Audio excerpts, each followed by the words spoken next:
and welcome to today's video. I want to thank you so much for being here. Something that I want to start doing, I want to start showcasing some comments of your guys's before videos, just to like say thank you. If you leave comments on my videos, I comment back to every single comment. Two of the ones that I want to showcase are from my DIY Z palette video, and if you haven't seen the video that I'm talking about, I will link it down below and it'll also be in a card up top there for you. And the first one comes from Joyce Angela, and she said, "Love this, so glad I came across this video," smiley face. And Joyce, thank you. I am so glad that you enjoyed it, and I am so happy that you are here. And the second one comes from Callie, and she says, "I've seen so many Z palette tutorials and ways of making them, but yours is by far genius." I wouldn't go as far as to say that it's genius, but I thought it was a pretty cool idea, and I had never seen anybody do it like that. I also want to give a shout out to one of you guys, and today's shout out goes to Jillian. Hello Jillian, it's good to see you. And thank you so much, Jillian, for watching. Jillian has been watching for a really long time, and she follows me on social media, and I see her liking my stuff, so yes, Jillian, thank you very much. And I follow you back on Instagram, girl, and I see those pictures. You are so beautiful. Stop it. Also tell your mom I said hello. So yes, Jillian, thank you so much for being a longtime subscriber. You are much appreciated. Okay, so let us get into this video. The first hack we're going to talk about, we're going to kind of stay like in the bathroomy area. What I do is I take this like shark hair clip, and I will take the loofah and just put it through the clip and then clip the clip onto the bar. And it gives the loofah an opportunity to dry out and not get wet in between showers. Next is how I clean my hairbrushes, and it's using just a regular comb to brush the hairbrush out, and all you do is run the comb through the brush and it'll pick the hairs out, and you can just take them off of the comb and throw them away. Next, we're going to talk about an on-the-go sugar scrub. Something that you can do is go to a place that serves coffee or has like just the little sugar packets.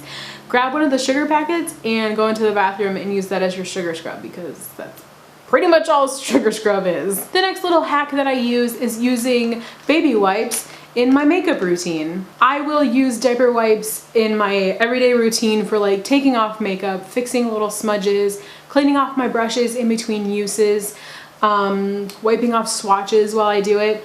And these are so much cheaper. I get my wipes from Aldi. I don't mind using baby wipes on my face because they're meant for a baby's bottom, so they're meant to be gentle. Next, in the more home office-y kind of section of this video, we're going to talk about 3M hooks. And you guys know that I love 3M hooks. One thing that I did in our last apartment, we didn't have an overhead light. So in that room, what I did was I hung a 3M hook from the ceiling and hung our IKEA pendant lamp from that hook.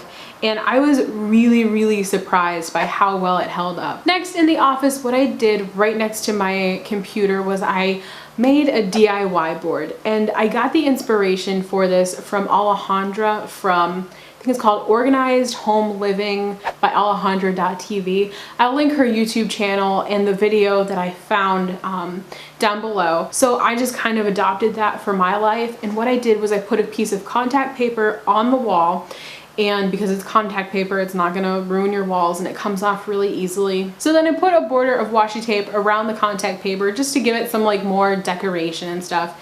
And then I put labels for things that I do in my life. So I had home, school, YouTube, and personal. And each column had its own colored post-it note assigned to it. And then on that post-it note, I would write one thing that I had to do and just stick it underneath that column. And then at the bottom of the board, what I did was I put a done label, and when things got finished, I would take that post-it note away from that category and then stick it in the done section. Next, I'm going to show you guys how I turned this little canister into a plastic bag holder. What I did was I took the label off and replaced it with some scrapbook paper. And you don't have to do this, it was just kind of like to make it more fun. And then I cut an X in the top of the lid, and that is where the plastic bags would come out. And then as you're stuffing the plastic bags into the container, what you're gonna wanna do is take one of the handles and then one of the bags and put the bag through the handle of the one before it, and then just shove it into the container just like that. When you pull the plastic bag out of the top, it's going to pop the next one up. Another kind of like upcycling, reusing thing I do is we drink Crystal Light. So I save the Crystal Light containers because these containers are amazing, and I will use them to store things in. So in this one I have mini screwdrivers and screwdriver heads, and I just have like a piece of clear tape, and then I write with permanent marker on that clear tape, just so that if I want to reuse this for something else, I can just take the tape off and there's no writing on the container. One more upcycling kind of hack thing is making your own tarts. You guys know, reuse the Bath & Body Works candle jars all the time, and I do have a video on how to clean those out, and it will be linked down below for you, also in a card. And all you do is, instead of like in that video, I freeze them and then just pop out the wax that way. This way you just boil the candle jar, and it acts as like a double boiler and melts the wax, and then you just pour the melted wax into cupcake containers. I froze mine for a couple hours just to make sure it was like all the way solidified. All I did then was label with the name of the scent and where it came from. The next hack is using felt pads. So usually there will be a cabinet that opens up like towards the fridge and will hit the fridge. So to keep the cupboard from like hitting and denting the refrigerator and also making a lot of noise, I will put a felt pad at the contact point, like where that handle of the cupboard would hit the refrigerator, and it like keeps the refrigerator from getting dented or scratched, and it also cuts down on the noise. So that is all I have for you guys today, and I'm excited to read the comments and see what hacks you guys have that maybe you've never seen in a video of somebody's or on one of those like little BuzzFeed listicles. So leave them down below for me. Also make sure to like this video if you did like it, and make sure to subscribe for more videos. So okay, I am going to go now because it's time for me to go, and I will see you in the next one. Bye!